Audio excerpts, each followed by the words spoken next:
Under the warm studio lights of The Tonight Show starring Johnny Carson, the audience waited in excitement as Johnny Carson leaned back behind his desk with his famous grin.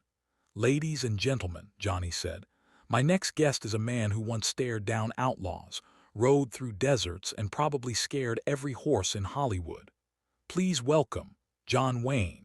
The crowd exploded into applause. John Wayne walked onto the stage slowly, taller than everyone around him, wearing a dark Western jacket and that unmistakable cowboy swagger. But tonight something felt different. His smile was there, yet his eyes carried a heaviness the cameras couldn't hide. Johnny stood to shake his hand. "Duke," Johnny joked, using Wayne's famous nickname, "you still look like you could win a fistfight with a tornado." The audience laughed. Wayne smiled softly. "At my age, Johnny, I'd settle for beating a strong wind." More laughter followed, but Johnny noticed the slight pause after the joke. He had known Wayne for years. Tonight the Hollywood giant looked tired. The interview began with funny stories from movie sets, tales of forgotten lines, stubborn horses, and directors yelling through megaphones. The audience loved every second. Then Johnny leaned forward. "You've played heroes your whole life," he said quietly. "But what's the hardest battle you ever faced?" For the first time that evening, the studio became completely silent. Wayne looked down at his hands before answering. "Fear," he admitted. The audience shifted uneasily. Nobody expected that answer from the toughest cowboy America had ever seen. Wayne continued, his voice lower now. "When doctors told me about the cancer, I wasn't afraid of dying. I was afraid of leaving people behind, afraid of becoming weak.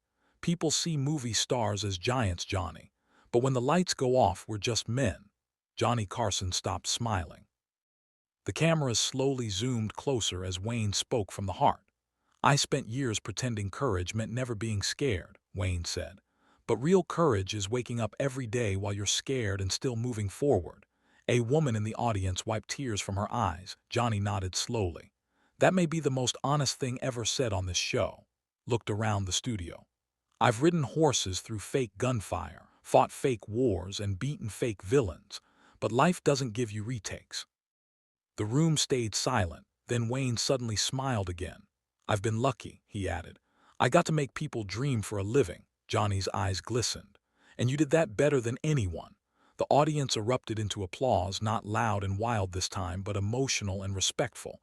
As the interview ended, Johnny unexpectedly walked around his desk and placed a hand on Wayne's shoulder. "You know something, Duke," he said. "Millions of people grew up believing heroes wore cowboy hats because of you." Looked at him carefully before replying. "No, Johnny. Heroes are the people watching at home, fighting battles nobody sees." For a moment, nobody moved.